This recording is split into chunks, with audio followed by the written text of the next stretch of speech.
My name is David Procter. I'm the product manager here at Sensoteq, and I have an engineering background, specifically in electrical engineering, but as with everything, it sort of broadens out as a career grows.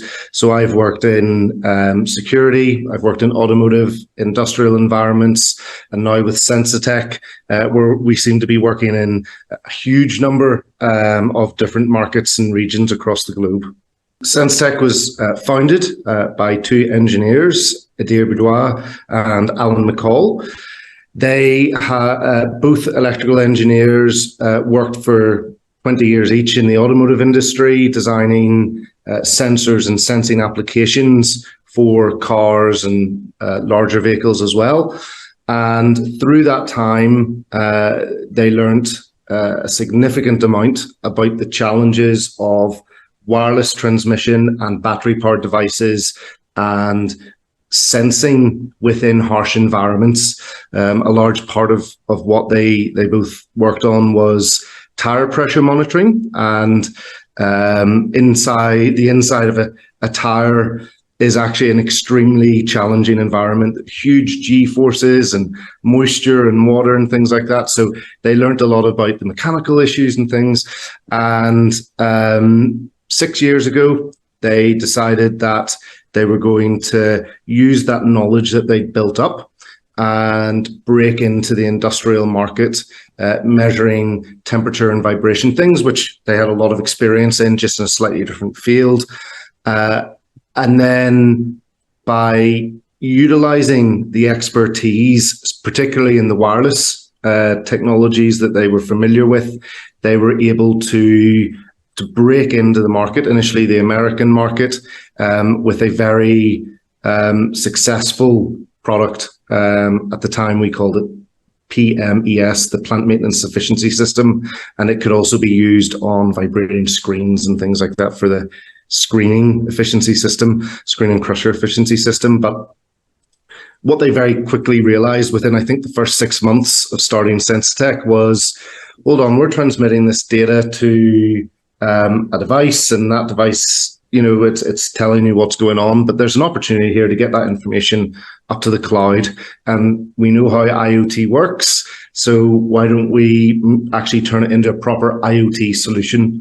And I always like to think of the difference between a regular product which just sends data up to the cloud and a proper IoT solution is that IoT solutions are bred to collect data in a really effective way and present that information really effectively to the customer.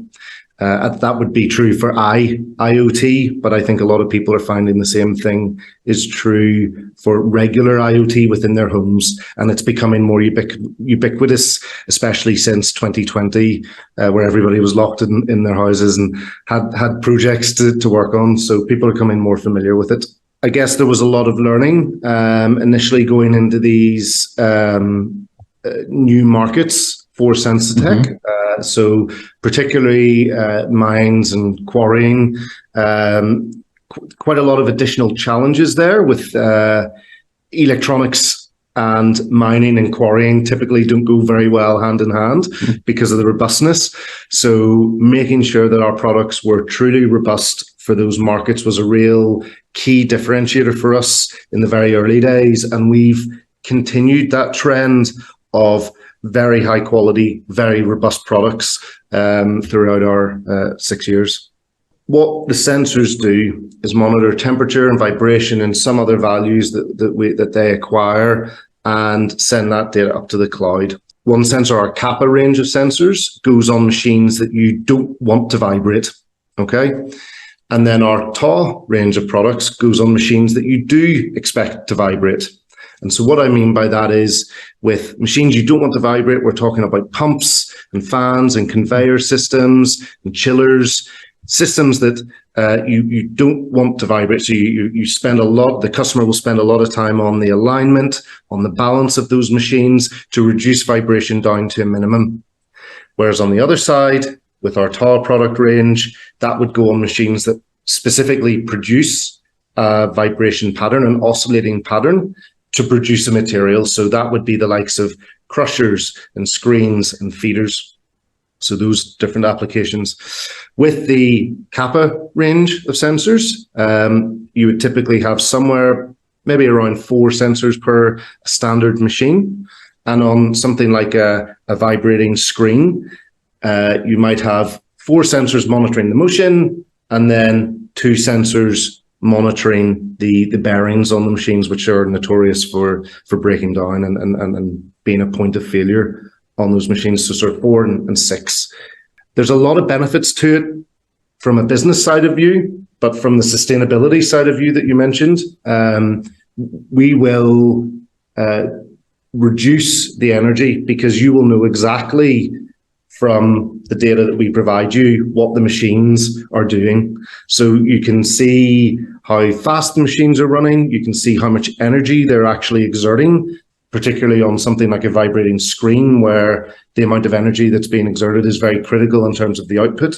And you can compare this data now for the first time to really understand how different aspects of the machinery play together. So by using that information and by looking at the alerts and the alarms that come through, you can very quickly react to changes in your machines as well to really knock that sustainability nail on the head. We operate in a very large number of markets, as I mentioned before. So mining, construction, quarries, particularly the cement industry, waste and recycling facilities.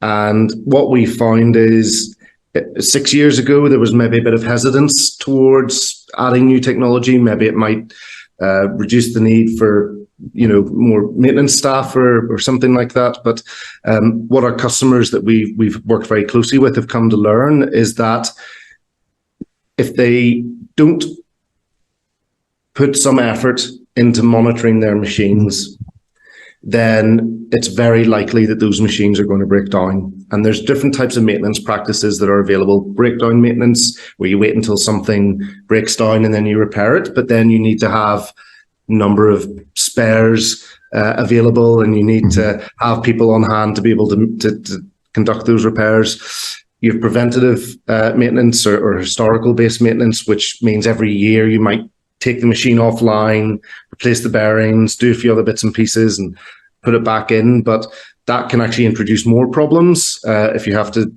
repair the machine when there's nothing wrong with it.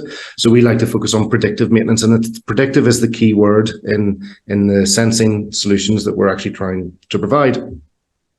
And I remember this very clearly, walking around a cement site actually in Ireland, and the maintenance manager said to me, if you don't plan your maintenance, your machines are going to plan it for you. There is a step change happening there. And what we're finding is that the companies that are more resistant to adopt these new technologies, especially if we're coming into something like a recession, then they may be struggling with, downtime might be far more, might hurt them far more than their competitors, because the competitors are able to keep running all the time because they have the data to understand how healthy their machines are. But further to that, one of the things that we found is we would work with a large number of OEMs as well, particularly within the mining area. And these OEMs are now offering these sensors as standard on their equipment. And what that means is whenever mining sites and construction or quarries are looking for new machinery, some of the tenders are now saying you must have a digital solution to be able to monitor these machines. And if you don't have it, some OEMs are going to be not even able to fill the tender. Target legislation around environmental and sustainability practices getting tighter every year because of ongoing things with the planet and etc.